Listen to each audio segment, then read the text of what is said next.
Assalamualaikum warahmatullahi wabarakatuh. Salam sejahtera bagi kita semua. Tak lupa, puji serta syukur marilah kita panjatkan kehadirat Allah Subhanahu wa Ta'ala, yang mana kita masih diberi nikmat dan kesehatan. Pada kesempatan kali ini, saya dan rekan saya akan menyampaikan materi tentang bisnis syariah. Bisnis syariah merupakan mata kuliah yang ada pada semester 3, yang mana diampu oleh dosen tercinta kami, yaitu Bapak Dr. Fuad MAG. Pada kesempatan kali ini, saya akan menyampaikan materi yaitu sengketa ekonomi syariah. Tapi sebelumnya, izinkan kami memperkenalkan kelompok kami. Kami dari kelompok 8 yang beranggotakan Ananda Husna Darussalam dan juga Ananda Risma Alpani. Nah, sengketa ekonomi syariah. Sengketa ekonomi syariah merupakan suatu pertentangan antara satu pihak atau lebih pelaku kegiatan ekonomi, di mana kegiatan ekonomi tersebut berlandaskan pada prinsip-prinsip syariah dan ajaran hukum ekonomi.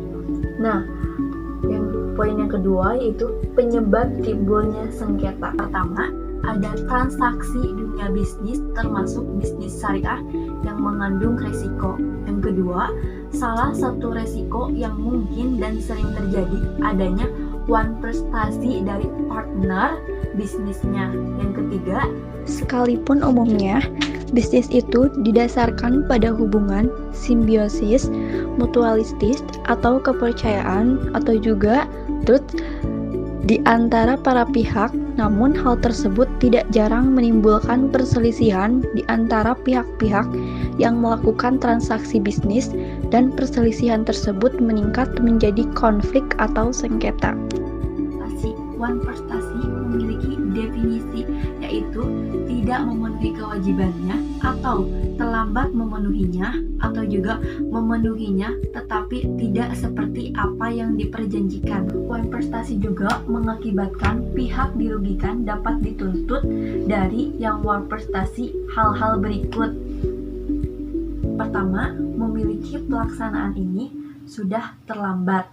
Yang kedua, meminta pergantian kerugian, yaitu kerugian yang diderita karena perjanjian tidak atau terlambat dilaksanakan, atau dilaksanakan tetapi tidak sebagaimana mestinya. Dan yang ketiga, menuntut pelaksanaan perjanjian disertai dengan pergantian kerugian yang diderita sebagai akibat terlambatnya pelaksanaan perjanjian.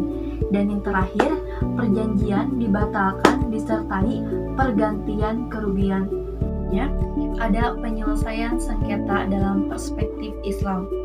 Komponen yang menimbulkan persengketaan dalam bisnis diantaranya, yang pertama ada musohih, yaitu pihak yang mengadakan perjanjian. Dan yang kedua ada musohih anhu, yang berarti persoalan atau isi perjanjian yang dipersengketakan. Dan yang ketiga ada musohih alaih atau badalusul, yang berarti pihak yang ditunjuk untuk menyelesaikan sengketa. Penyelesaian sengketa bisnis dapat dilakukan melalui 3 cara. Yang pertama, sulhu atau perdamaian. Yang kedua, tahkim atau arbitrase. Dan yang ketiga, kodo atau lembaga peradilan. Kemudian ada sulhu atau perdamaian, merupakan doktrin utama karena pada hakikatnya lebih berupa fitrah dari manusia, yang dimana tidak ada yang merasa dikalahkan dan para pihak yang sama-sama merasa puas sehingga terhindar dari rasa permusuhan. Dasar hukum sulhu terdapat pada Quran Surat Al-Hujurat Surat 49 ayat 9 yang berbunyi, dan apabila ada 2 golongan orang mukmin yang berperang, maka damaikanlah keduanya. Jika salah satu dari keduanya berbuat zalim terhadap yang lain, maka perangilah yang berbuat zalim itu sehingga golongan itu kembali kepada perintah Allah. Jika mereka telah kembali kepada perintah Allah, maka damaikanlah antara keduanya dengan dalil dan berlaku adillah, sungguh Allah mencintai orang-orang yang berlaku adil. Rukun sulhu atau perdamaian ada 3. Yang pertama, para pihak yang bersengketa. Yang kedua, ada objek persengketaan. Dan yang ketiga, adanya lafaz pernyataan damai atau ijab qabul. Selanjutnya, untuk penyelesaian sengketa bisnis dapat dilakukan melalui tahkim atau arbitrase. Arbitrase atau tahkim merupakan upaya menyelesaikan sengketa melalui keterlibatan pihak ketiga dari luar dari pihak yang bersengketa sebagai wasitnya. Dasar hukumnya ada pada surat An-Nisa ayat 35 yang artinya, dan jika kamu khawatir akan ada persengketaan antara keduanya, suami istri, maka kirimkanlah seorang hakam atau arbiter, dan jika kedua orang hakam itu bermaksud mengadakan perbaikan atau perdamaian, niscaya Allah Subhanahu wa Ta'ala akan memberikan taufik kepada suami istri itu. Sesungguhnya Allah Maha Mengetahui dan Maha Teliti.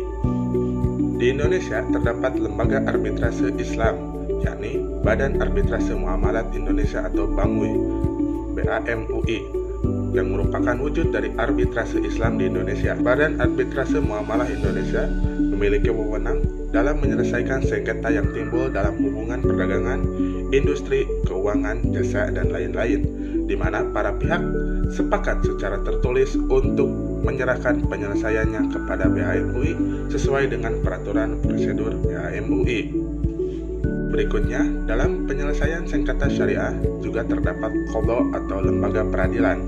Secara bahasa, qadha berarti memutuskan atau menetapkan. Maksudnya, qadha atau lembaga peradilan merupakan lembaga atau institusi yang bertugas untuk menyampaikan keputusan hukum yang bersifat mengikat. Qadha dilakukan sebagai upaya terakhir apabila upaya penyelesaian secara perdamaian atau juga menggunakan pihak lain yang dipercaya tidak berhasil. Qadha bersifat antagonistis dan selalu menimbulkan kedengkian di antara umat. Sayyidina Umar Ibn Khattab mengatakan, tolaklah permusuhan hingga mereka berdamai, karena pemutusan perkara melalui lembaga peradilan akan mengembangkan kedengkian di antara mereka. Nah, bagaimana sih lembaga peradilan yang ada di Indonesia? Lembaga peradilan di Indonesia berada di bawah kekuasaan kehakiman yang puncaknya adalah Mahkamah Agung. Kekuasaan kehakiman adalah kekuasaan negara yang merdeka untuk menyelenggarakan peradilan guna menegakkan hukum dan keadilan berdasarkan Pancasila dan Undang-Undang Dasar 45 demi terselenggaranya negara hukum Republik Indonesia. Lingkup peradilan di bawah kekuasaan kehakiman dalam hal ini Mahkamah Agung terdiri dari peradilan agama, peradilan umum, peradilan militer, dan peradilan tata usaha negara. Antara satu lembaga peradilan dengan lembaga peradilan lainnya berlaku atas pemisahan kompetensi atau yurisdiksi, di mana masing-masing lembaga memiliki kewenangannya untuk mengadili sengketa tertentu yang diatur dalam peraturan perundang-undangan. Apa sih persamaan dari peradilan agama dan peradilan syariah?